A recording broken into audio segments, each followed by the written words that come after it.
ಆಜಿ ಮಸಾಲ. ಎಂತ ಅಡಿಗೆಯ ರುಚಿಯಾಗೋ ರಹಸ್ಯವು 20 ರೂಪಾಯಿ. ವರುಣನ ವಕ್ರದೃಷ್ಟಿಗೆ ಉತ್ತರ ಕರ್ನಾಟಕ ತತ್ತರಿಸಿ ಹೋಗಿದೆ. ಯಾದಗಿರಿ ಜಿಲ್ಲೆಯಲ್ಲಿ ವಾಡಿಕೆಗಿಂತ ಭಾರಿ ಮಳೆಯ ಕೊರತೆ ಎದುರಾಗ್ಬಿಟ್ಟಿದೆಯಂತೆ.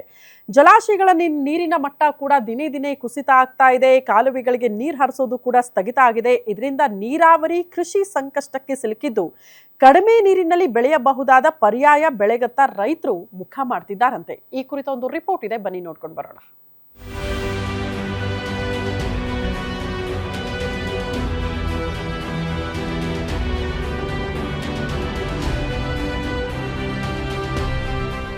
ಒಣಗುತ್ತಿರುವ ಬೆಳೆಗಳು, ಬೆರುಕು ಬಿಟ್ಟ ಹೊಲಗಳು, ಆಕಾಶದತ್ತ ಆತಂಕದಿಂದ ನೋಡುವ ರೈತರು. ಯಾದಗಿರಿ ಜಿಲ್ಲೆಯ ಇಂದಿನ ಕೃಷಿ ಚಿತ್ರಣವಿದು.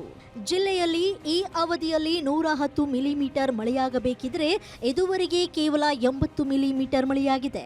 ಶೇಕಡ 46ರಷ್ಟು ಮಳೆ ಕೊರತೆಯಿಂದ ಬಿತ್ತನೆಯು ಅರ್ಧಕ್ಕೆ ಸೀಮಿತವಾಗಿದೆ. ಬಸವಸಾಗರ ಜಲಾಶಯದಲ್ಲಿ ನೀರಿನ ಸಂಗ್ರಹ ಕುಸಿದಿರುವುದರಿಂದ ನಾರಾಯಣಪುರ ಎಡದಂಡೆ ಕಾಲುವೆಗೆ ನೀರು ಬಿಡಲಾಗದೆ ಹತ್ತಿ, ಭತ್ತ ಸೇರಿದಂತೆ ನೀರಾವರಿ ಬೆಳೆಗಳು ಸಂಕಷ್ಟಕ್ಕೆ ಸಿಲುಕಿವೆ. ನಮ್ಮ ವಾಡಿಕೆ ಪ್ರಕಾರ 110 ಮಿಲಿಮೀಟರಷ್ಟು ಮಳೆ ಆಗಬೇಕು. ಬಟ್ ಇಲ್ಲಿವರೆಗೆ ಸುಮಾರಾಗಿ 80 ಮಿಲಿಮೀಟರ್ನಷ್ಟು ಮಳೆಯಾಗಿದೆ. But it is scattered rainfall ಇದೆ. ಒಂದು ಕಡೆ ಮಳೆ ಇದೆ, ಇನ್ನೊಂದು ಕಡೆ ಮಳೆ ಇಲ್ಲ. ಎವರೇಜ್ ಆಗಿ ತೊಗೊಂಡ್ರೆ ನಾವು ಒಂದು 80 ಮಿಲಿಮೀಟರ್ನಷ್ಟು ಮಳೆಯಾಗಿದೆ. ಈ ಮಳೆ ಆಗಿರೋದ್ರಿಂದ ಎಲ್ಲ ಕಡೆ ನಮ್ಗೆ ಬಿತ್ತಣಿಕೆ ಸ್ಟಾರ್ಟ್ ಆಗಿದೆ. ಈಗಾಗಲೇ ಸುಮಾರು 50%ನಷ್ಟು ಶೇಕಡ 50ರಷ್ಟು ಬಿತ್ತನೆ ನಾವು ಕೈಗೊಂಡಿದ್ದೀವಿ. ಇನ್ನು ಉಳಿದಿರ್ತಕ್ಕಂಥದ್ದು ಬಿತ್ತನೆ ಏನಿದೆ ನಮಗೆ 35-40% ಕಮಾಂಡ್ ಏರಿಯಾದಲ್ಲಿ ಬಿತ್ತನೆ ಆಗುತ್ತೆ ಪ್ಯಾಡಿ. ಪರಿಸ್ಥಿತಿಯನ್ನ ಗಮನದಲ್ಲಿಟ್ಟುಕೊಂಡು ರೈತರು ಅಧಿಕ ನೀರು ಬೇಕಾಗುವ ಬೆಳೆಗಳನ್ನು ಬಿಟ್ಟು ಕಡಿಮೆ ನೀರಿನಲ್ಲಿ ಬೆಳೆಯುವ ಹುರುಳಿ, ಸೂರ್ಯಕಾಂತಿ, ಜೋಳ, ಸಜ್ಜೆ, ಎಳ್ಳು ಹಾಗೂ ಸಿರಿಧಾನ್ಯಗಳಂತಹ ಪರ್ಯಾಯ ಬೆಳೆಗಳನ್ನು ಬೆಳೆಯುವಂತೆ ಕೃಷಿ ಇಲಾಖೆ ಮನವಿ ಮಾಡಿದೆ. ಆದರೆ ಈಗಾಗಲೇ ಬಿತ್ತನೆ ಮಾಡಿದ ರೈತರಿಗೆ ಬೆಳೆ ಉಳಿಸಿಕೊಳ್ಳುವುದೇ ದೊಡ್ಡ ಸವಾಲಾಗಿದೆ. ಮಳೆಯಿಲ್ಲದ ಕಾರಣ ಸಾಲದ ಹೊರೆ, ಬೆಳೆ ನಷ್ಟದ ಆತಂಕ ರೈತರನ್ನ ಕಂಗೆಡಿಸಿದೆ. ಈಗ ನಮಗೆ ನೀರು ಡ್ಯಾಮ್ ಇಲ್ಲ. ಮಹಾರಾಷ್ಟ್ರಕ್ಕೆ ಮಳೆ ಇತ್ತಿಲ್ಲ. ಅಲ್ಲಿ ಮಹಾರಾಷ್ಟ್ರ ಮಳೆ ಆದರೆ ನಮಗೆ ನೀರು ಬರ್ತದೆ ಡ್ಯಾಮಿಗೆ. ಇಲ್ಕಂದ್ರೆ ಬರಲ್ಲ ರೀ ನಮಗೆ. ಆ ನೀರು ಬಿಟ್ಟರೆ ನಾವು ಬೆಳೆಯೋದು, ಇಲ್ಕಂದ್ರೆ ಬೆಳೆಯಲ್ಲ.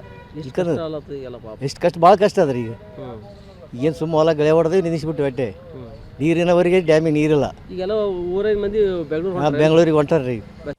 ಸಮರ್ಪಕ ಮಳೆ ಸುರಿದು ಜಲಾಶಯಗಳು ತುಂಬಿದ್ರೆ ಮಾತ್ರ ನೀರಾವರಿ ಪ್ರದೇಶದ ಕೃಷಿಗೆ ಮರುಜೀವ ಸಿಗಲಿದೆ.